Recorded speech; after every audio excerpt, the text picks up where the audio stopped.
So we're all going to be there. Oh yeah, I have to do it. Dab.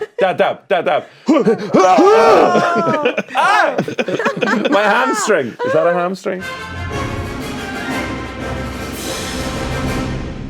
Greetings, movie fans. You're all very welcome to the Big Reviewski with Omniplex Cinemas and my Omnipass. My name is Owen Doherty, and first of all, I am deeply, deeply sorry that I wasn't here last week. I was actually away hosting another brand new show, which is a new show that is very close to my heart. It is, of course, the Bridge Reviewski, where each week we look at some of the biggest, the best and the most beautiful bridges from up and down the land. And so please do subscribe to that show as well, and maybe Justine, Rory and Paul, you come and join me. How are the views on that? Yeah. Terrible. Absolutely terrible. But the views from the bridges are actually quite nice. The views from the bridges are just banging out those bridge jokes every single week. Bridge humour is apparently it's a really strong niche category for you. Your mastermind category. So apologies I wasn't here because that's my new love in my life. I didn't miss you at all. I know you didn't. I watched the show back, which was really enjoyable. But I might actually subscribe. I might actually sign up to this show. But yeah, through I got over the lack of love from What me. if you could watch it on a bridge? What If you could watch the show on a bridge?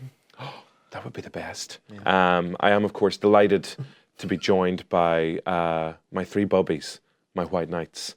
They're here just in time for Christmas. Justine, Paul and Rory. It's actually lovely to see you all again. It's great to see you. I thought, when are we going to be wearing our Christmas jumpers and stuff? When are we doing that? I feel like I this is as close as I'm probably going to I get. brought mine in. It's actually over there. I just... Really? Yeah.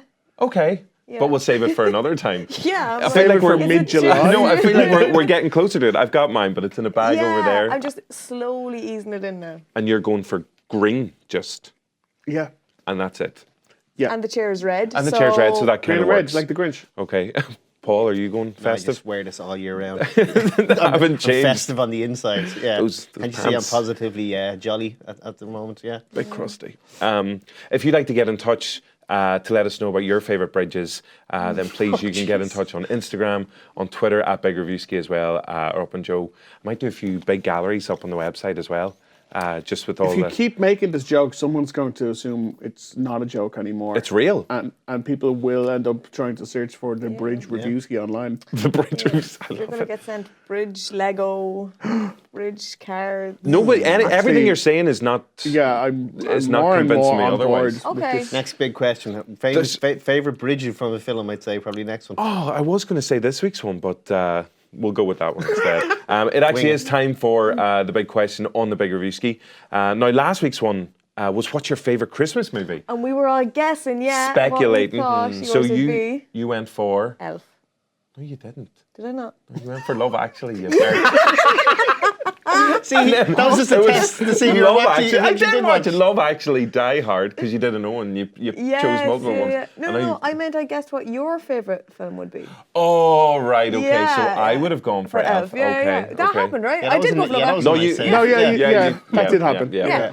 Phew. It's like, am I insane? Paul, you went for Die Hard. What else was I going to go for? No. And what did you go for again?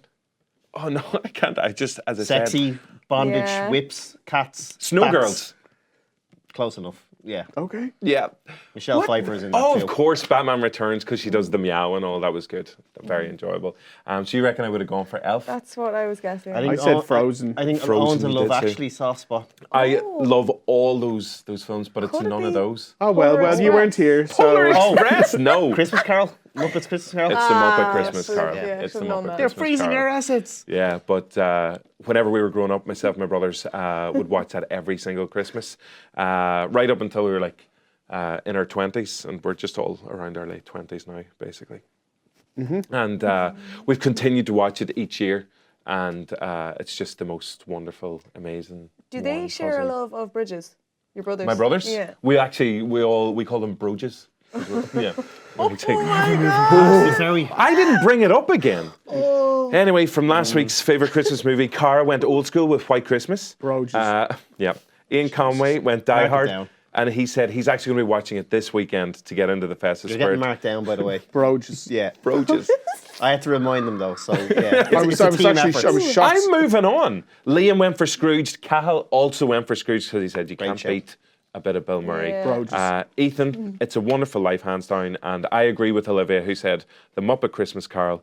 Everyone else is wrong. Broges. Broges. How dare you? Oh, very You get a towel this dare Christmas, not a VCR. But for Nice. See? for this week's Throwback. film reference, for this week's big question on the Big Reviewski, it's over to Mr. Rory Cashin. Yeah, well, actually, it's almost over to Mr. Paul Moore because team effort. well, the reason why the question exists is because of Paul's fantastic interview with our big interviewee this week, Colm Meaney. Okay. Which actually ties into Justine's eternal candle-holding love for Colm Meaney. Of course. And human. is there a link for you? You're Is there a both link for Irish? me? We're both Irish. You're both pretty mean. You both have vowels in your name. Yeah. These are all things that connect me with Colm Meaney. Essentially the same person. Yeah. But what is your favourite Colm Meaney movie? Not Colm Meaney performance. Gotcha. Okay. Just a movie that he happens to be in. Yes. What did you go for? I really, really, really wanted to go with Star Trek. But then I looked and he's not in any Star Trek movies. None of the movies? None of them. Okay. Because he's a Star Trek icon. Yeah. Yeah, he's in like, a lot of Space Nine, Deep isn't he? Space Nine and a lot of Generation, Next isn't he? Generation. So I was like, he has to have been in a movie. And I looked and no, he wasn't. He wasn't in any of them. So I couldn't. So I went with Layer Cake, Good show. Love. which is a link to our big trailer. Coming up later on as well. Absolutely love Layer Cake. I was going to pick this one, but I didn't. Wow. Yeah. Well, that's our magic minute right He just there. did it own. He just did it own there. Yeah. Yeah. He got to I've got a win without cool even story. saying it. I was going to pick that one. Now he's. I changed my mind. I Forget changed just my how many mind. good people are great actors in Layer Cake. Yeah, Like Gambon in there as well. Like such a good film. Basically, but that's what got him Bond. 100%. Is The it Tom scene- Hardy in this too? He is, yeah. And director, I think it's Matthew Vaughn's directorial debut. Yeah, no. And then he went on and did good stuff in Hollywood. But yeah, it's really, really. I prefer this to, I think, all of Guy Ritchie's versions 100%. of this movie. Yeah. Yeah, it's just fantastic. And Colm Meaney, it's like we know he's a bit of a. He can hold his own. Like we've seen him in films where he can hold his own, but he's very vicious in this, but also still really, really funny. Definitely. And the fact that him and Daniel Craig work so closely together in this movie as well, who knows, maybe he'll pop up for a wee cameo in the new Bond movie as well. That'd be nice. He could won't. replace him as Bond. There you go. Yeah. Colm Meaney, you heard it here first. Paul Moore starting a campaign for Should have asked him. Yes. Colm Meaney as the brand new James Bond. You could see him as the new M. Yeah. Yeah, Meaney. 100%. A lot more cursing though. Yeah. Here's a little look at Colm Meaney in Layer Cake. No, I'm fine, thank you. Gene, who the f is Freddie? Freddie used to run with me, Marty, and Jimmy in this real kamikaze firm. In those days, we were headed up by this guy called Crazy Larry. Yeah. Got shot, didn't he? Bit of a lunatic. Well, that's another statement. They were a spun-out bunch, always doing loads of drugs. Hey! Not worried about keeping a low profile. I love you. Turn over anyone who couldn't go screaming to the law. No f***ing problem, boys will be boys. I know we're talking about Colm Meaney and expressing our undying love for the Well, man. movies that Colm Meaney True. is in. So. True. But I just can't get over how young Daniel Craig looks. He's And kind of small. skinnier looking Yeah. as well. But yeah, as you said, Paul, this was the movie that pretty much got him James Bond. Because Doesn't there's say an that awful brilliant lot, scene. innit? He doesn't even have a name. He's Mr. X, isn't he? Oh, is he? In the film, he's actually not even given a See, name. undercover, you know what I mean? It set him up nicely for working for the government, basically. That scene when he walked into the garden with the gun with the silencer on it, and then that's like, okay, there's James Bond right there. So Colm Meaney has something to do in this movie, which is good.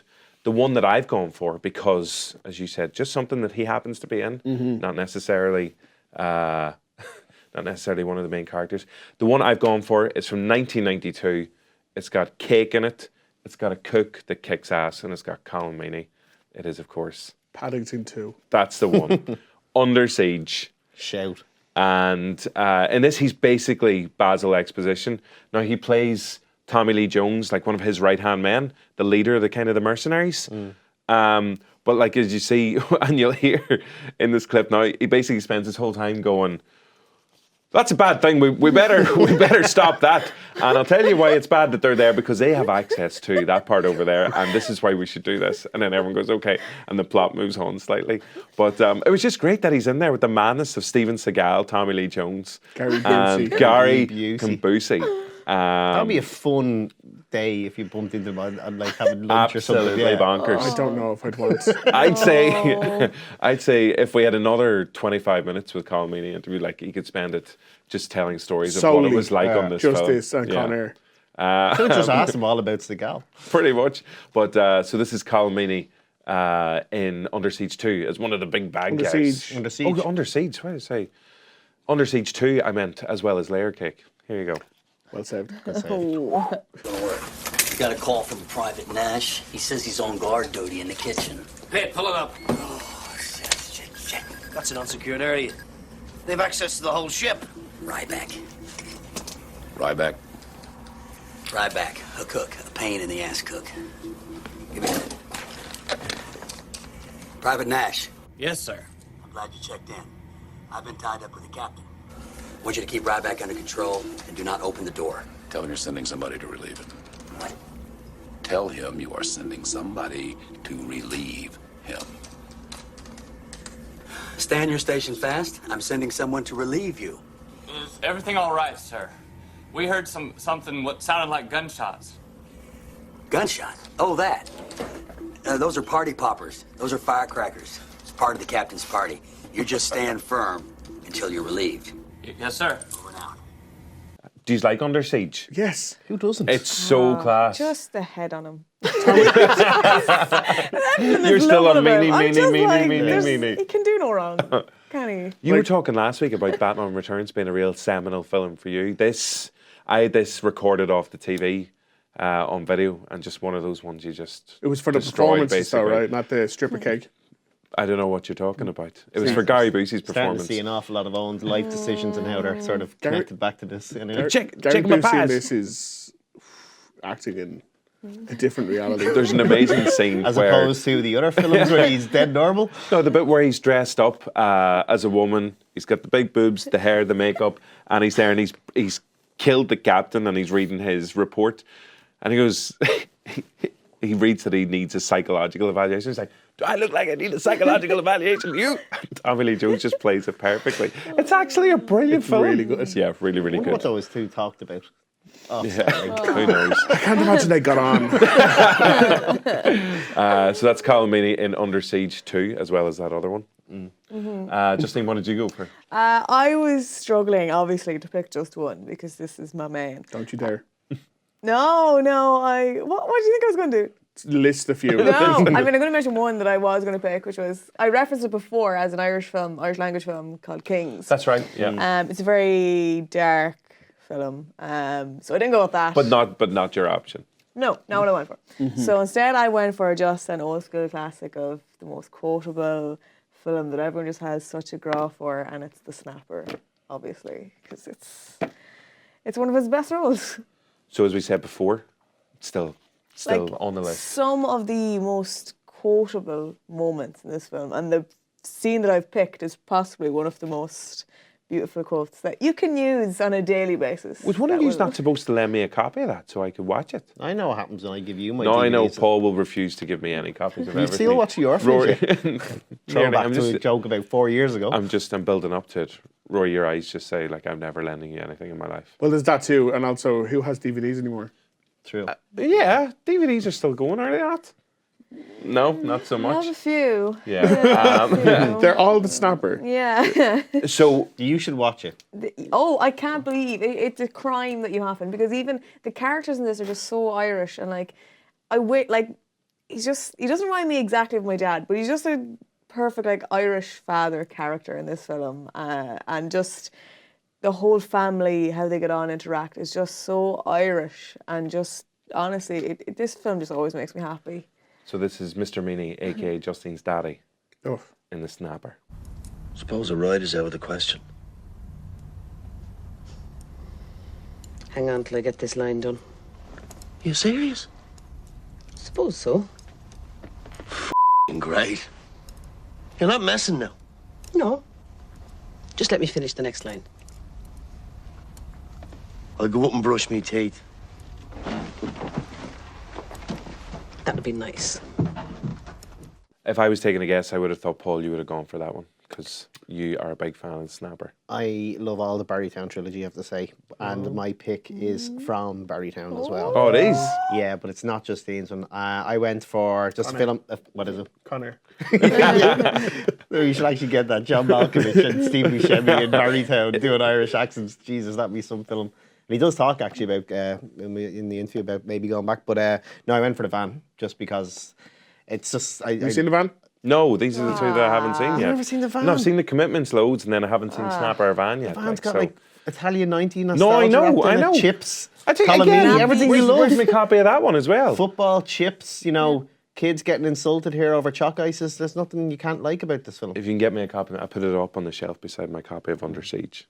And I'll just have them all there. But A also little actually- Colm Meaney collection. And Eric Clapton even does the soundtrack to this as well. Does he? Stephen Frears directed it, who did High Fidelity. I think he did the did he do the Commitments as well? No, he did The Snapper, and another director did the Commitments, I think. But yeah, sure, we all know this now. Two down in their luck fellas recently on the dole decide to take what money they have, go buy a chip van at the height of Italian 90, and it's endlessly quotable. And there's so many scenes I could have went for, but I went for this one when Colm Meaney really shows his customer service skills to a little young fella. And even that T-shirt that Jack the Lad one brings me back to like childhood and stuff. Yeah, I love the bits. Here's someone.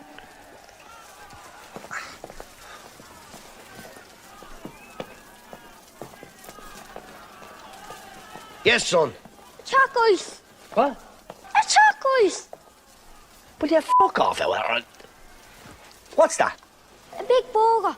Right, and what does it say up there? Bimbos. Burgers. Right, and what else? Fresh fish. Today's chips today. That's right. It doesn't say anything about a chalk ice, does it? No. No, it doesn't. Sure it doesn't. So fuck off. Are you in that movie? I could be. It wasn't. It was filmed pretty close to where I grew up, so there's an odd chance there might be me. I could be one of the babies. There's bound to I could be- be the baby from the Snapper. Snapper or the van. Who knows? You or somebody you know must have been like extras like in the background and stuff as well. Probably me old lad having a pint in the pub with the rest Definitely, of them. Going, 100%. Jesus. So four magnificent Meaney choices right there. We've got Under Siege, two of the Barrytown trilogy there as well. And it's just, I'm sorry, Rory, you're going to have to remind me. What did you go for again? Wow. It's layer Can cake. you I believe- obviously remember. You just remembered I now, though. Just there now, though. Okay, Can you see that now? When I'm like, like frantically trying Go to to the remember. clips in your mind of what we just He's watched. that good. He can just improv on air and make it seem like, oh yeah, I know exactly what I'm doing. If you love Colm Meaney, then you're in luck because he's actually going to be coming up on the show very, very shortly. He was in studio just recently having an amazing chat. I know you were talking about it last week, Rory, but it's genuinely a really, really fascinating interview, which we will get to. We got some of the highlights from that as well. But first, it's time for the big trailer on the Big Reviewski. And we've said this before, normally whenever we're recording, some huge trailers kind of hit the internet and we come out and the whole world is talking about, oh my God, did you see that? And we're like, no, completely missed it. And two huge ones have been released just in the last couple of days. The first was the brand new film in the Marvel Cinematic Universe, Black Widow. And so we had that lined up, ready to rock, because it does look interesting, looks cool. Everyone's trying to figure out exactly what is happening in Natasha Romanoff's life, especially after the last movie. But so that looks good. But then, literally just before we were coming into studio, the brand new trailer for the brand new Bond movie, No Time to Die, was released. And no offense, Black Widow, but she got bumped slightly. And it's all about Bond. So let's take a look at No Time to Die, starring Daniel Craig. Not Colm Meaney. Accent, sorry. Colm Meaney. The world is arming faster than we can respond. Where's 007? I need a favor, brother. You're the only one I trust for this. The world's moved on, Commander Bond. You were 00? 2 years. So stay in your lane. You get in my way, I will put a bullet in your knee. The one that works. I thought you two would get along. Name? Bond. James Bond. So No Time to Die. First of all, are people Bond fans? Yeah, I never really took to Craig in it. I don't know why. Really? Yeah, like just never Not really doing took it to for him. you. Yeah, Okay. like Skyfall. I really like Skyfall. Yeah. But as we were saying last week, Spectre was just not great. Paul and Rory, what are you fans of He's the... two for two, in my opinion. I like 2 Craig for in the role. 4? But 2 for 2 for 4? 4. 2 for 4. 2 for 2. Too 2 good. for 2. Too 100. good, too bad. Too good, too bad. Yeah. Gotcha. That's the next Bond movie. Yeah. So what? Quantum of Solace and Spectre not as strong. Well, I think Spectre in the canon of all of them isn't the worst one I've seen. It's just that Skyfall was so good and Mendes came back. I was expecting better. It just felt a bit rushed. Yeah. But no, I really like the look of this one now. And obviously with Boyle going off and a new director coming in, I thought, ooh. But no, the first trailer looks great. Doesn't give an awful lot, but it does give a fair bit. Yeah, Rory, are you normally a fan of the Bond films, or do you just kind of... Bond in general, absolutely, yeah. Yeah. Like, I understood why when they've seen, like, Bourne and stuff, they're like, ooh, we'll do that now. And it does seem like it's getting a bit more stylish and coming back to being not quite as gritty and grounded, which I appreciate, because this one has headlight machine guns, which, woo. Yep. But yeah, he just needs to line up. Yeah. Like, it's meant to be sexy. Give it a fun, rest, like, James, will you? Yeah, like, lighten up. Yeah, So- similar to Under Siege, I tried to record as many of the Bond films. They used to be on UTV like every Saturday, and so it was like videoing them all just to have a wee collection. So absolutely loved them growing up. So no matter what people say, whether Quantum of Solace wasn't fantastic. There's still a great sequence in Quantum of Solace with that shot that follows them all the way down. There are moments of great action in all of them. Quantum of I Solace, just think that some of them, obviously, it's the 25th one now. They're not all going to be winners. You know? Yeah, but Solace has one of my favourite ever sequences in any Bond film when he's at the opera and he's picking out all the bad guys in the crowd, and then it kind of it's set against the music, and then he's fighting the guys, and he figures out, it's just brilliant. But yeah, so those films definitely had moments, and as you said, Spectre isn't as loved as many I just think the last third of it felt really rushed and just kind of lost a bit of the So plot. we were talking about it earlier. There are bits I don't even... I was like, did I black that out? And you were like, oh, what do I do? Whatever that... I don't want to like spoil it for anybody, even though it has been out for years. In this one, the sequence off the bridge reminded me of Goldeneye straight 100%, away, which is a really good thing, because for me, that was my first introduction to Bond in the cinema. It was always an event, because I always remember going to see them. They were usually around Christmas time. And yeah, like I was just thinking, it looks really fun, the set piece in this. Yeah, really so this fun. brand new trailer, as you mentioned, Danny Boyle was on board originally, then he left the project, and usually that's not a good sign, but from the trailer, with Kari Fukunaga taking over, and he's got a really strong TV background, mainly True Detective. He's done some brilliant work there. But with this, obviously you got Daniel Craig back, Blofeld pops up again, Christoph Waltz. Leo Seydoux is back, and obviously they've got a relationship going on. But the brand new characters, obviously the bad guy that they're bringing out for this one, Phantom of the Opera style, broken mask on his face. Freddie Mercury. Yeah, Freddie Mercury is back. What's he been up to? But yeah, just winning an Oscar. And Ana de Armas, who we love. And they were both Out, just in Knives Out as well, the pair of them, Daniel Craig. I had to go back and look at it 2 or 3 times. I was like, is that her? Because in Ana de Armas, she looks completely she different. looks like a baby in Knives Out in comparison. Right. Yeah, it's just, she is clearly now one of those actresses who is a proper chameleon, like. Yeah. Because in Knives Out, she's very, she nails the innocence and the kind of naivety, and in this, she's full on Bond girl. And technically, I think, don't we have a new 007 technically in this? Not Lashana, a new Bond, Well, rumour. Rumours, yeah. Because people lost their mind foolishly. Because it is just a code name. That's all yeah, it is. exactly. And the whole thing was like, what I do remember about the last one is that he's finished up, he's relaxing at the start of this one. Married, he's putting the feet up. No, not married. He's just gone off into Off to domestic Jamaica. life. Yeah, just taking it easy. And obviously, Felix Leiter, played by Jeff Wright, kind of, I need you back again, buddy. So no, there's a lot to like about it. As you said, Rory, it looks really stylish. And looks like there's some super stunts in it. Lots of sexiness as well. So we'll see. I think it's that kind of thing that people just either they're on board or they're not. And You're going to see it. Everyone's going to see it. Yeah. You're not going to watch the new Bond film. And you're going to go see it on 2nd of April 2020 is when it's coming out. So It's actually not that far away. So cannot wait. One to look forward to in the new year. That is No Time to Die. You can see the full trailer. Have we looked at it yet? Yeah. Oh, we have. That's class. Of course, because it stars Colm Meaney. I forgot. Speaking of Colm Meaney, don't forget he is coming. Don't forget, because I only said it like 5 minutes ago. Forget. Don't you? I swear Don't to you God. forget. Yeah. Yeah, okay, I'm sorry. Oh, that was it's a bit too real. Before we get to Colm Meaney, we're going to say hello to one of the world's most famous music composers. He has an amazing TV CV, but he also has an unbelievable collection of iconic films. And I think, Rory, as you said before in your interview with him, whether people know it or not, like Danny Elfman has been a part of their life for years, probably about 20, 25 years, because he's done some incredible work with Tim Burton, but also like loads. He's worked in the DC movies, he's worked in the MCU as well as just a gazillion other films as well. So you had a chance to catch up with him recently ahead of his visit to Dublin? Did, yeah. He's over for a live performance of Nightmare Before Christmas, and he's coming over with Catherine O'Hara.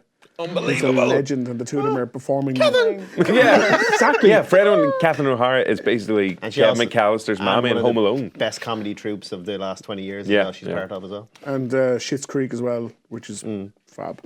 But the two of them are over to perform as their characters live in, I think it's a 3 arena. It's on Joe. Anyway, the details are on there. But yeah, I managed to chat to him for a bit, and it's tough when you're talking to someone who has done so much. Like I could have talked to him for 20 minutes just about The Simpsons, which did come up. But the first clip is to do with the Snyder cut of Justice League, because there's a whole movement. Yeah, there's like the hashtag release the Snyder cut, because Gal Gadot jumped on it too. Momoa, Affleck, they all have. Yeah. Just everyone's convinced that Snyder had an original cut of the Justice League that was infinitely better than the movie that came out that was reworked by Joss Whedon. And Danny Elfman scored the Whedon one, but Junkie XL, who had scored Fury Road and Wonder Woman, scored the Snyder version. So I asked him, I was like, what do you think about this release the Snyder Cut movement? And he kind of just like put a line under it. Yeah. as you'll hear, he's like, it's not as confusing as people are making it out to be. It is pretty cut and dry. Well, the thing is, he never finished it. Right. So I don't know quite how they do that. You know, he had a tremendous tragedy, which caused him to not finish the film. Yeah. So it wasn't like, I don't quite understand this, because it wasn't like he was fired. And there's like a director's cut that's a finished movie that the studio fired him and then hired Joss. When Joss came on the film, he stepped in with only a few days' notice to pick up the helm because of this terrible, terrible tragedy that happened. Yeah. So it's kind of a unique situation. I mean, there's definitely other movies where a director was fired and a studio radically changed a movie because they didn't like it. And as a fan, you go, I wonder what the director did before, the studio changed the movie. But I'm not really aware of how that dynamic would really apply here. As you said, Rory, pretty definitive. It's like, it's not there. Forget about it. Don't worry about it. Yeah, like it's confusing, I guess. But listen, if anyone knows, I'm sure he would know, right? I mean, who, Danny Elfman? Yeah. Yeah. Let's assume he knows what he's talking about. Sure. And the other one is, because I know you're a huge fan. Yeah. You're a huge fan? Yeah. And you're a huge fan. Of Danny Elfman? Of Beetlejuice. Of Beetlejuice, yes. The Colm Meaney film. Yes. Save that guy for later. Yeah, so there's been a long-standing rumour that there's a sequel on the way. Winona Ryder mentioned it a few years ago, saying she was on board. Tim Burton said he was, and then said he wasn't, and then said he was again, and then Warner Brothers had it on their slate, and then they didn't anymore. He was bird on, bird off. Keaton always says it too. Yeah. Keaton's never hid from me. He says the I heard it. I know they didn't. They didn't hear it. It's fine. Broges. Anyway, Broges. Broges. Yeah, so Elfman did the score for the first Beetlejuice, and I asked, have you been asked at all about coming on board for the second one? And he took us on a bit of a roller coaster of whether the sequel is actually happening or not. No, oddly, he's not mentioned it to me. A year ago, I saw Michael Keaton, and he mentioned, we're doing Beetlejuice too? And I'm saying, well, you know more than I do. And I've heard nothing about it since, so I'm so sorry. I'm like a wealth of non-information for you here. But like, I guess if Michael Keaton's talking to you about it, then he obviously already in mind is thinking that you are doing it. So maybe Tim just hasn't gotten around to inviting you on board yet. Well, yeah. I mean, it also could be. Projects will sometimes be in development for quite a long time. So I think it's something that has been in development for a few years, but I don't know where it is in that process. I'm always the last one to hear. Believe me. Often I'll hear about whatever movie Tim is doing. It's kind of funny because he'll call me at a certain point and go, Danny, I'm doing such and such a film. Would you like to, come on board? And I'll already read it in Variety 2 weeks earlier. So I'm not the first one to hear of things. Let me put it that way. How cool would that be, just bumping into Michael Keaton at a party? Do you know what I mean? Like the way Danny Elfman's just like... If I bumped into Michael Keaton at a party, I'd assume the Joker's about to arrive and kill you. Yeah. Okay. I don't know which version of Keaton I want to talk to, because like the other guy's Keaton, I'd love to meet. I'd love to meet him and be actually Beetlejuice. Yeah, just the Beetlejuice that manic version. Energy. Yeah. I can quote that monologue of his introduction. Like I still remember that clip from the Oscars a few years ago, whenever he had been nominated for Best Actor for Birdman. And Larry Birdman. What did I say? Birdman. Birdman. And he Jim Birdman. But do you remember they were saying like, oh, it looked like he thought he was going to win it, and he was reaching for like a speech and getting up, and it's just a really like kind of sad moment where he's like like he puts it back in his pocket, whatever it is. Don't ruin Michael Keaton on me. No, I love him so much. Doesn't matter. It wasn't just Stevie Birdman. DiCaprio probably was that same year. Was that around there for Revenant 2015? When he finally got... Not the same director. It couldn't have been. Oh yeah, exactly. We'll figure it out. Knocked it out of the park. That's why the Revenant popped in my head. Yeah, like again, another fascinating interview. It's up on Joe. You can check out the full thing there. He had some other stuff, like obviously that's great news about Beetlejuice too, if it's happening. And then the Snyder Cut, as you said, puts a line under it. He also broke the internet with his lines about The Simpsons, and he basically claimed that it's coming to an end. It's coming to an end, and the way he said it, whenever you're listening, it's like, okay, he's definitely heard this. He knows this because he's saying it, and he's in the know, and he knows these guys. And again, the reason, for context, Danny Elfman wrote the theme tune to The Simpsons. So that's why if you're thinking, where do I know that name from? It pops up. That's probably the most heard song in the world. When you One think of them, about it, yeah, like, definitely. It'd have to be, wouldn't it? That and the Big Reviewski theme tune. Yeah. Yeah, 100%. And the song at the end of The Simpsons as well, the do-do-do, the cinema bit, it's like I was like, that's the same music. Have you lost your mind? You know the bit where they go da-da-da-da-da. Yeah, I know that one. But he it definitely sounds, and especially with Disney having taken over Fox, and they can be pretty ruthless. You can see them going, right, you're moving on to Disney Plus, and that's it. You're done. The world is getting no more Simpsons. So you never know. You never know. The EP of The Simpsons got in contact and was like, Al Jean, yeah. Nah. Oh, that's it's right. the first I've heard of it. It's like, shut it down. Surprise! So Danny Elfman. You can only take Danny Elfman at his word, and that's he gave him. Yeah, his word. 100%. Exactly. Now it's for the other big guest on this week's Big Reviewski, Danny Elfman, done and dusted. But we're back to Mr. Meaney. And as we said, he was in very recently to chat about his brand new film, The Last Rite, which is out in cinemas this week. Yes, it is. And it's easy to just bandy about the words like living legend, but you kind of forget when people are compiling great Irish actors who are doing incredible work, and you've got like Michael Fassbender, Saoirse Ronan, Colin Farrell, Barry Keoghan obviously taking the world by storm. You forget like Meaney's done it all before them. Yeah. Obviously we got Richard Harris, Brenda Fricker. There's an older generation there as well.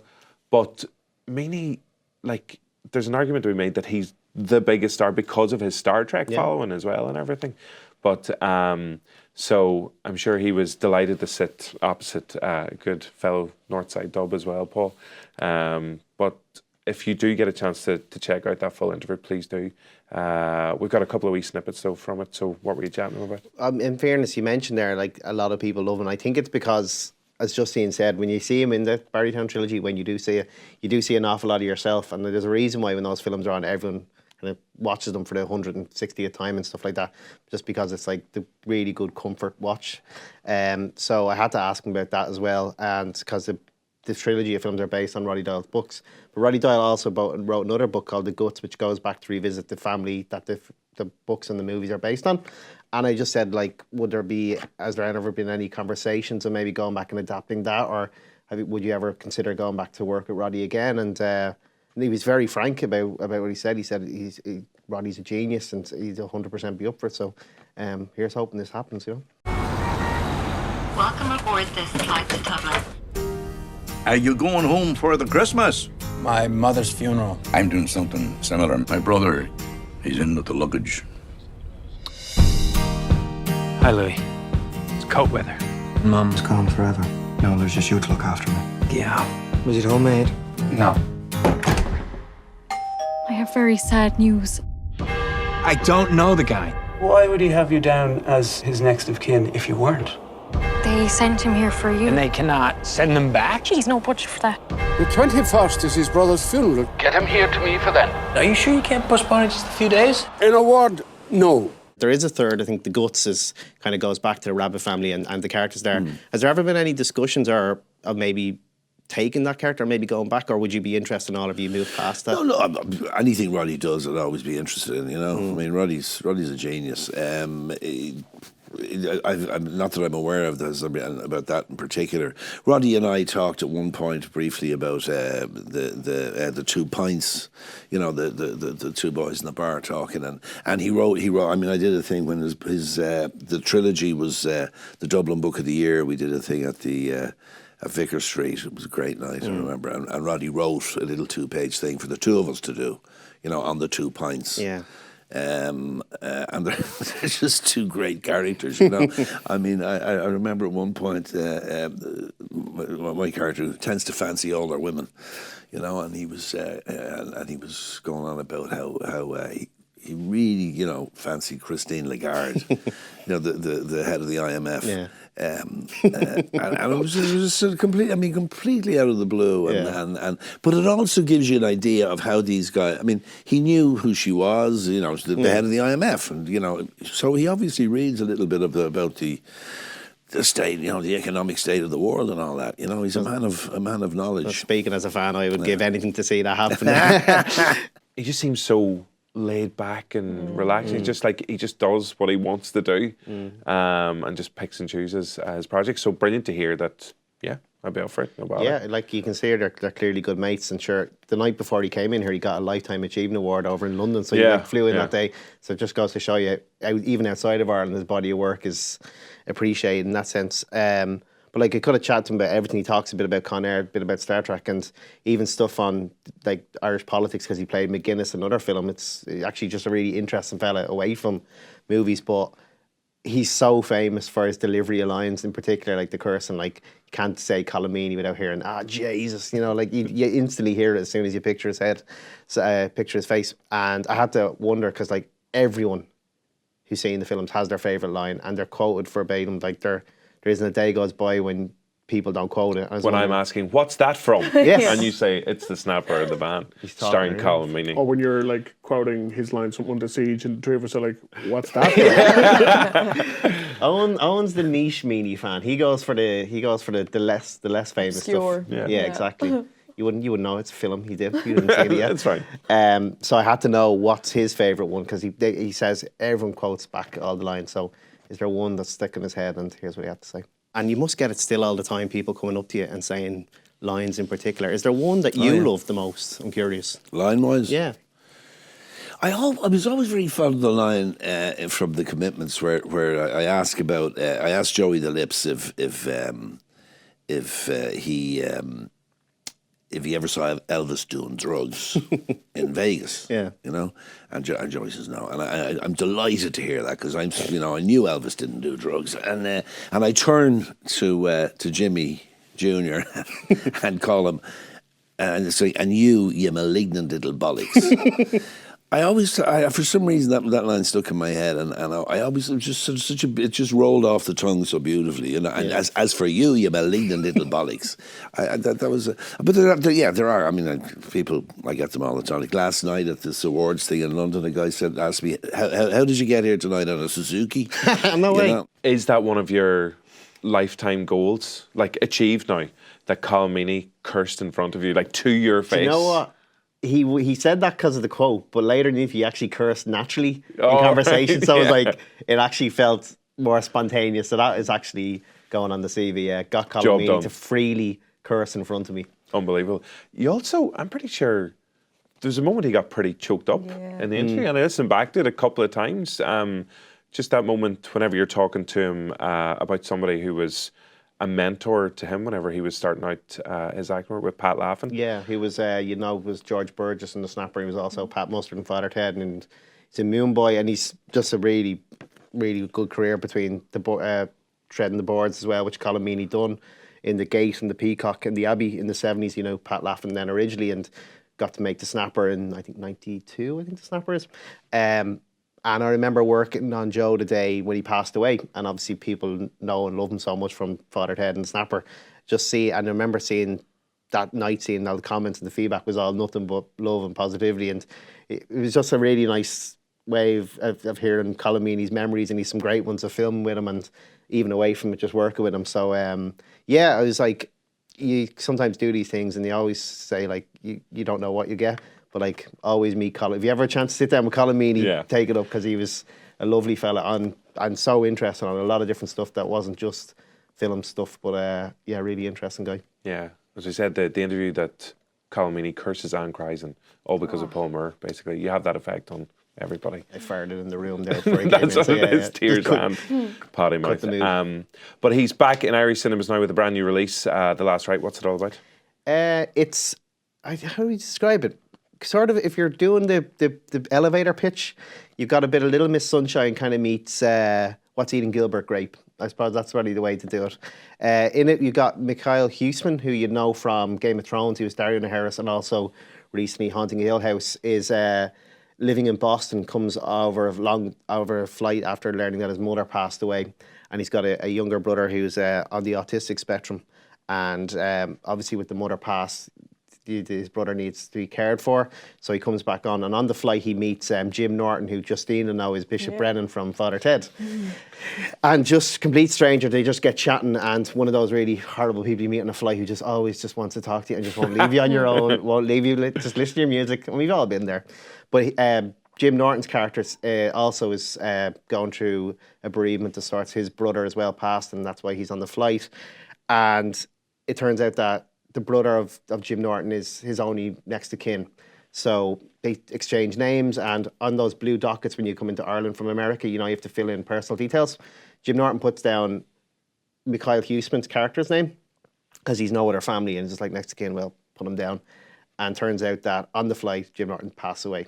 So not only is Mikhail Huisman's character now have to take care of funeral arrangements for his own mother and look after his younger brother, but now he's got this corpse literally kind of just he's responsible for.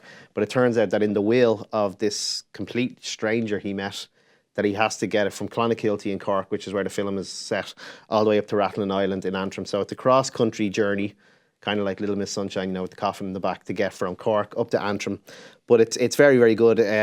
You've got Niamh Algar in there as well, who's one of the probably best young actresses. I remember I saw her in the Shane Meadows film, The Virtues. She was great in that. She's really good. You've got Brian Cox in there, kind of in a supporting character, but Brian Cox right now, for my money, is probably one of the best actors on TV in Succession, if you've seen that. You've also got Michael McElhatton in there as the father of Mikhail Huisman's mother's. Yeah, basically. So he's Roose Bolton, Game of Thrones. Really good cast, but it's Samuel Bottomley who's the young boy who plays the young autistic boy, is so good, and I can't remember him much else. I think this might be his first big role. He's so good in it. And it kind of aims for that spot between drama and comedy.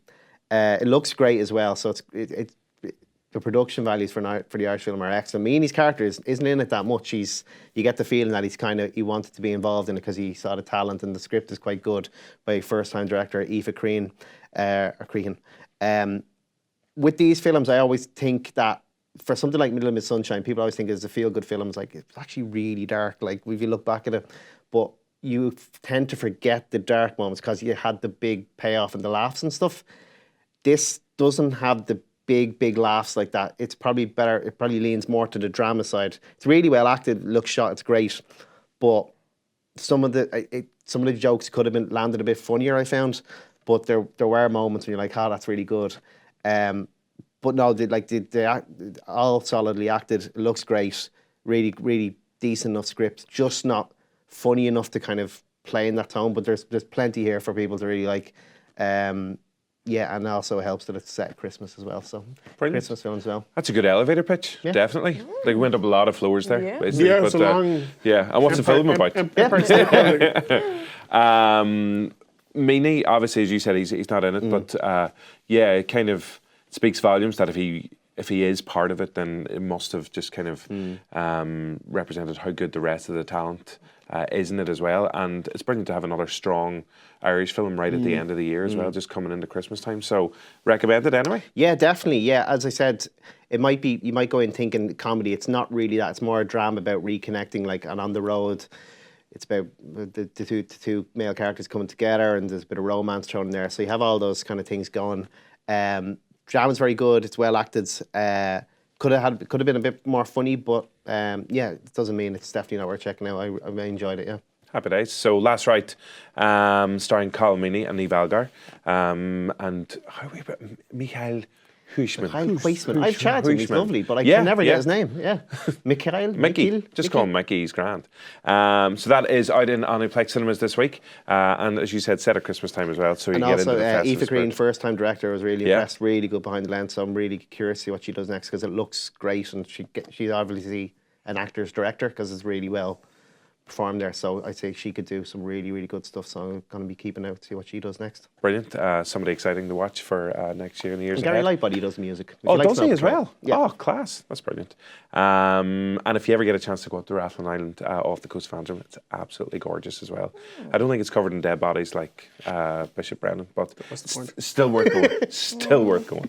One of the other big releases this week is Ed Norton's directorial debut. No. It's not? Sophomore. Keeping the Faith. Oh, yes. He did. I was like, are you having? I didn't understand all those words there together. This is his second then. Mm-hmm. Keeping the Faith. I didn't realize with Ben Stiller. Mark Ruffalo and that too. No, and you're one from Dharma and Greg. We've discussed this. This was recent. Is this why you were looking at that? What? Keeping the Faith. I wasn't looking at it. Okay. We were just chatting about it. I love how Owen can just improv stuff and twist it to fit his wants me to lie about it. No, I remember saying the phrase Dharma and Greg recently, and I was like, is this what we were talking about? We were talking how we both fancied Dharma when we were younger, and she was on the telly in the 90s. Well, I did not realise that it was directed by Ed Norton. Yeah. It was. That was his directorial debut, which is not something you would relate Ed Norton to, a rom-com about a priest and a rabbi falling in love with a woman who is trying to sell the McOyster something like in that. McDonald's. So what's this one about? So is this the spiritual sequel to that one? In a way. This is a period gangster movie, kind of. It's Ed Norton is a private detective who has OCD and Tourette's, and maybe one or two more other things that he hasn't been diagnosed with yet. He's part of an investigating group with Bruce Willis and Bobby Cannavale and a few others. And without spending the next 15 hours trying to break down the plot, let's just say they get caught up in the plot. Okay, gotcha. This is Motherless Brooklyn, the second film from Ed Norton starring Colm Meaney. Okay, listen. I got something wrong with me. That's the first thing to know. I got threads in my head. I got threads in my head, man. I twitch and shout a lot. Makes me look like a damn freak show. Can't you ever cut that out? I'm sorry. Touch it, Bailey! I'm sorry. But inside my head's an even bigger mess. I can't stop twisting things around, words and sounds especially. Have to keep playing with them until they come out right. Sorry. Jeez. Figured I asked. Like I said, a damn mess. This looks gorgeous. Got a real soft spot for like New York gangsters. Remind me It's of just like a Most Violent Year, that vibe to it. Yeah. Or Once Upon a Time in America, something like that as well. Yeah, and what was the other one? Showgirls. No. A Most Wanted Man? Yes. No. A Most Violent Year. Most Violent Year, that one. Well, it's DOP'd by Dick Pope, who I had the chance to speak to and will be on the show next week. Directed by Ed Norton, written by Ed Norton, produced by Ed Norton, starring Colm Meaney. No, starring Ed Norton. It's got like a really great cast, and you would think it would have a really good caliber of story to tell. I feel like it should have been a 10-part HBO series instead of trying to squish it down to 2.5 hours, which really dragged you guys. That's a pity. It was not a fun film to watch, and halfway through I think I did actually just give up on trying to understand what the plot was. It's not like kind of confusing like Chinatown, it's very confusing. Like Chinatown mixed with LA Confidential mixed with a third film they're just not telling you about. You're like, wait, what? Who's he now? Yeah, and all the performances are good, and it does look great, but I didn't enjoy this at all. Oh, that's a pity. No. But like in terms of the cast, because I remember whenever Ed Norton has been talking about this, and obviously whenever someone is involved through the directing, the acting, the writing, everything, they're so passionate about it. And he was saying, this is a who's who of people that he's wanted to work with for so long, and it is this really acclaimed list of incredible acting talent. Like none of them just turned to him and go, Ed, come on, man, this is a bit crap. I'd say they were like, oh, this will probably come together in the edit because it feels like an epic period thriller drama thing, and there's a lot of parallels. Because Alec Baldwin's in it playing a rich businessman who's running for office. You're like, 30 Rock. Got it. And then Michael Kenneth Williams from The Wire. Yeah, he's playing like a jazz musician who is also involved in the cover-up involving someone's boss being murdered. It just, I'm confused. Connecting it all together, I was like, what? And then in the middle of it is Edward Norton, who's like, I'm getting another Oscar, no matter what. He actually says that at one point. He like it's like he went back and watched Primal Fear. Remember? And That he was his Oscar, wasn't it?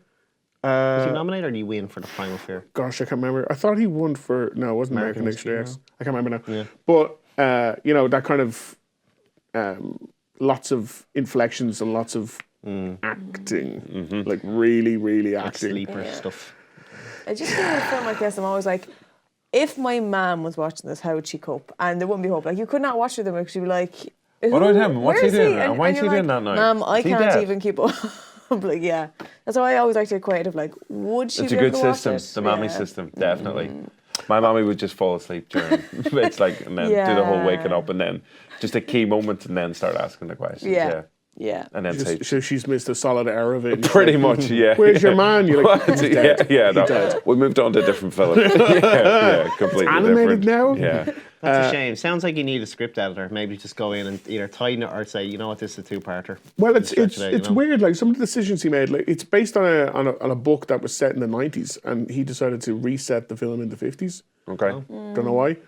There's lots of stuff in there that you feel could have very easily just been sliced out, but it also would have taken a good bit away from the character he decided to play. Ah, right. Okay. And then there's just loads of like Willem Dafoe appears and is kind of like exposition a bit as well. He's like, oh, you can't follow the plot. Well, let me remind you of what's happened in the last 45 minutes. That's Colm Meaney's job. And then rattle through it, and then he'll be gone again. And you'll be like, oh, I'm lost all It over also again. can't help that it's going up against the Irishman so close, and like even the periods. Yeah, as like true. well, Scorsese was like it's one of his best films he's done in years. Yeah. Like, that's how you do it. And like, from what you were saying, it's like, you don't.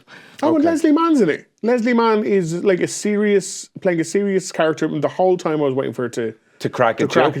To crack a dirty joke, because that's what Lesley Mann does. Yeah, and it was just, the casting of it was just so bizarre. It's a shame because I like Norton. Like when Norton's good, he's great. Like there's very few actors who are as good as him. Like Birdman, that scene alone. Birdman? That was my favourite scene, Birdman.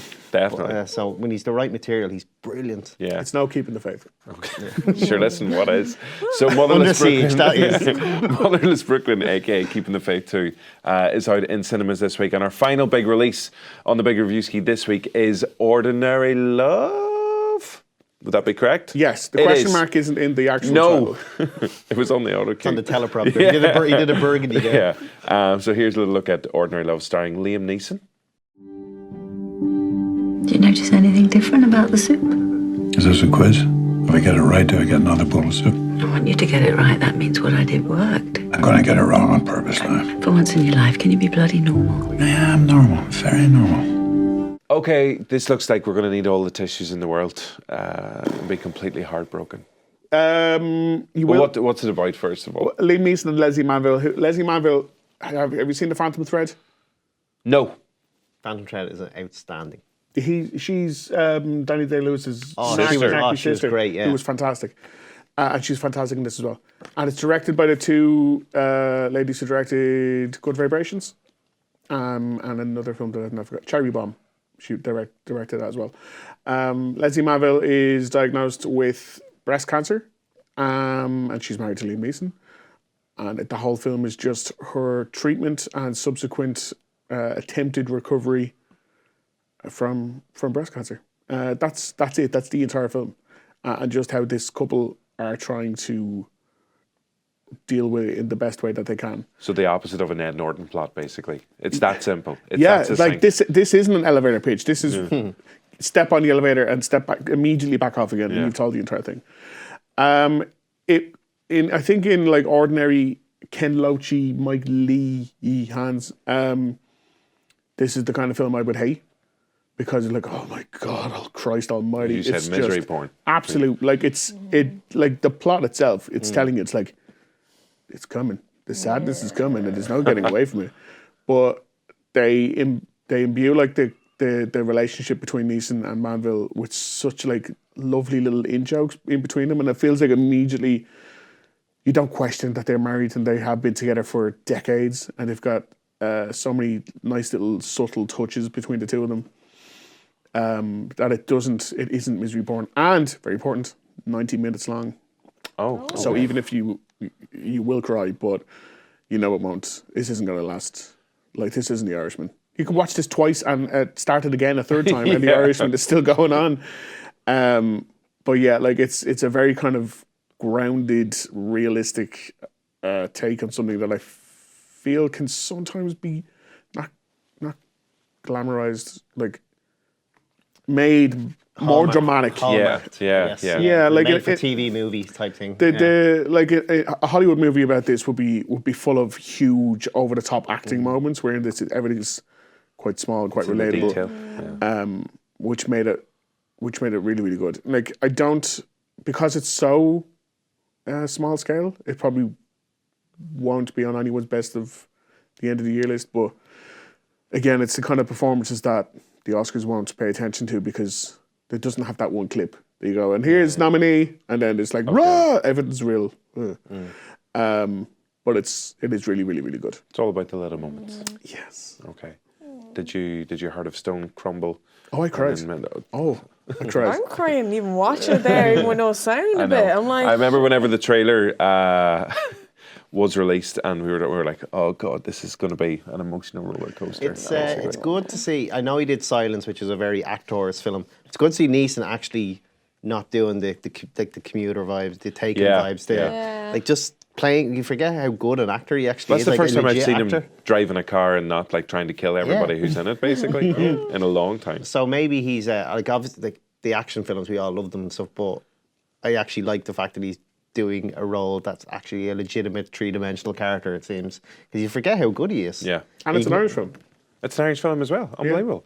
So between it and not it, well, that is set in Derry. But between Ordinary Love and The Last Rite, two really strong Irish week. films this week. Emotional wreck Brilliant, this definitely. weekend. Yeah. So if you're asking Santa for anything this Christmas, just loads and loads and loads of boxes of tissues because you're just going to be bawling your eyes out, basically. Yeah. Yeah. Okay. Right. Okay. Those are our releases for this week. If you go and check them out, let us know. Let us know what you thought of them as well. Now, though, it's time for competition, and I can't believe I wasn't here for last week. Whenever you got the right answer, it was a pretty big one. It was a big one. I was so excited. I was watching it. I was like, we have a theory that you maybe you're too intimidating your presence and it's thrown. Oh, is that what it was? Yeah. Oh, God. So we want you to leave the I'm room. sorry. When you're doing this. Okay, will you take over from there? Will you just read from there, please? So yeah, we had last week's High Clue. Can we see it up on screen, please? And Justine, you take it I from will here. say it was very easy, and the guys agreed. I was like, well, yeah. Okay. Before you reveal the answer, tell us. What was your... Yeah, tell us... Where tell I us... got it. What tell gave us, it away? I have a theory. Go through the layers of this lasagna as much as you can. Yes. You've eaten the lasagna. What are you tasting? Derek Zoolander, thinking instantly. Yep. Yeah. Yeah. And then Dodgeball again. Yeah. Yeah. Got Ben Stiller again. And then Angelic Prince, that's Fiona in Shrek. Well, yeah. Yeah. Yeah. Okay. Phew. And then is Hooked a reference to a plot in the film as well with the hook? It is. Yep. It is, yeah. oh, you'll definitely pick up on more layers. 100%. And then then the hair gel scene. That's iconic from Something About That's Mary. what you Ben Stiller, Cameron Diaz hair gel. Yeah. Yeah, sort of. That was it. Spot on, as you said, Derek Zoolander. I feel like that's foundation level. That's No. No, that's it. We film. Yeah. We cater for all levels of High Clue here on the show. There's Something About Mary. That's the one. So as we said, Derek can't dodge ball. Hooked on Angelic Princess. Prom pear gel on date. So the first line, as you said, was all about Ben Stiller. Derek can't dodge ball. That's whenever he's in the house about to take Cameron Diaz out on a prom date and he's zipping up his fly and he can't dodge. Ball there. The Frank and Beans, basically. Frank and Beans. That scene. And Warren, baseball. Yeah, her brother. So Loads of Hooked on layers. Angelic Princess. There was actually another tie into last week with Charlie's Angels. So that's why Mary is angelic as well, because she's one of the angels. Rory's Cameron Diaz. Wasn't that what you agreed? No, who took Cameron Diaz last week? Oh, that's right. Who am I, Bosley Cameron then? Diaz. What am I? Yeah. Hello, angels. No, that's Charlie does that. Anyway, that's grand. And then, as you said, Paul, Hooked on was a reference to where Ben Stiller gets the fish hook stuck in his face, which isn't the nicest. And then the final line, prom pear gel on it. They were going to go on the prom, and they gel together because they get on really well. And obviously, relieves themselves. Both have great hair. They both have great hair in that scene as well. So, a couple of people got the right answers. We do have the congratulations to our winner. But before that, we were also sent an excuse as to why one person didn't get it. We don't want your excuses. We just want you to get the right answer. Connor just said, I can't get it. They're getting harder, or you're picking films I've never seen. I thought that was one of the What? easiest But ones. but as you said, I thought this was one of the easier ones. That was, Well, maybe it's only easy if you know the answer. Cater for all types of levels. Yeah, exactly. On the High Clue. So, no more excuses. And congratulations to our actual winner who didn't send any excuses. They just sent the right answer. So it was Colette replied with the perfect GIF. It was Cameron Diaz. Perfect what? GIF. Oh, she didn't. I'm not going to apologise for this. Yikes. So Colette replied with Cameron Diaz on the date with her hair spiked up, just nodding. So enough said. So the answer, of course. She won the Charlie's Angels pack. Oh, yes. Colette, congratulations. You've won a Charlie's Angels pack, which you said got the earbuds in it, a cool bag. And one of my wigs. And only one of Rory's wigs. They're so realistic. So good. Go on, pull it. Actually, was about to lean over. For everybody It actually who's was. listening today, Rory was talking about his wig. It's that believable. Okay, now it's time for this week's High Clue. Wee bit of a festive theme. We'll see if it's also as easy as last week. So, safe-cracking scoundrel. You're on counting, Justine. Straight in there. Girls' festive willy fetish. Willy. Willy, won't he? Who knows? Nick's pink elephant. So just read that out for everybody listening in. It's Safe Cracking Scoundrel. Safe Cracking is hyphenated. Safe-cracking. Girls Festive Willy Fetish. Girl is girl apostrophe S. Willy is capital W-I-L-L-I-E. And then the final line, Nick's Pink Elephant. Nick's with a capital N, because at the start of the line. Yeah, so any thoughts? Got it. You've got it? Fairly certain. I think we're. I think this is the most Paul Moore film of all time. I think I know the answer then, potentially, but I'm like, I wouldn't I'll have write it guessed down. You got a pen. And Write it down. when I was you can be watching- 2 for 2, Justine. When I was watching clips let's see. back of this, Let's see. Give us a pen. I'm gonna take a pen. Let's see. like every line that is said in this movie, I just hear and see Paul Moore saying them. Okay, let's see. We'll turn it around. That's the one. Yep. Yep. There you go, Rory. Yes. Thank you very much. Yes. 2 for 2. Yeah. Rory, you didn't get it then. No. I just wrote Broges. Broges. Jeff Broges, who's 70 today, actually. Well, he's 70 today, but then by the time you watch this, he won't be. Happy birthday to Jeff Bridges. Jeff Broges. God, I hope he's okay for the next week. Okay, so that's this week's High Clue. We'll have lots of tickets up for grabs. Tonight is our massive, big, happy Quizmas, everybody. We're having our Christmas movie quiz in Omniplex Rathmines. So we're all going to be there. Oh yeah, I have to do a dab. My hamstring. Is that a hamstring? So we'll either see you there later. You won't see this until later. Christmas hamstring. Yeah. I like it. Not too bad. And if it's already happened, the quiz, which it will have, thanks a million for everybody who came along. Hope you enjoy your prizes. And if you didn't win, don't wreck the place in advance. Don't wreck Please the place. Yeah. Don't wreck the place. And if you have any problems, it's probably Owen. Direct him to Owen. We'll give you his Twitter handle and his personal address later. Yeah, exactly. We'll sort that out. So yeah, that's all of that. Coming up on next week's episode of The Big Reviewski, we're going to be taking a look at Jumanji: The Next Level, which, as I said before, The Rock, Danny DeVito, swapping bodies. That's all you need to know. Yeah, that's another elevator pitch. It's just DeVito and Rock. That's all it's called. Or the DeVito in what? They're not swapping bodies. They're not swapping bodies, but it's DeVito in The Rock's body. DeVito And The Rock is playing Danny DeVito. DeVito. Yeah. What am I saying wrong? What am I? I'll listen back. Yep. It's going to be It's mostly accurate. Mostly accurate. Like The Rock isn't in DeVito's body. No, but he's got DeVito in him. Inside him. Don't we all have a bit of Danny DeVito in us? Tell you what, I With fancy Jack Black, and I always have. Have you actually? Yeah. Huge crush on him. I fancy Danny DeVito. What a coincidence. He's so I want to funny. be Danny DeVito. This is true. Yeah. He's so funny. I love Tenacious D, and I've always had a soft spot for him. His real name's Thomas. Thomas Black. He's a lovely fella. Is that as well. true? Yeah. I did Thomas not know Black? that. Yeah.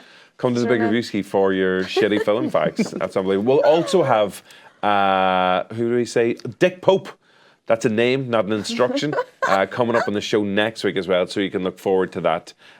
Justine, thanks a million. Rory, thanks as ever. Paul, thank you so much. Thank you, Owen. Thanks everybody behind the scenes. Alan, Ian and Fiona as well. Happy Quizmas, everybody. We will get those Christmas jumpers out. And we'll see you next week. And don't forget to subscribe to the Bridge Reviewski as well. Okay. Broges. Okay. I'll never Wojus. let See you go later. of that.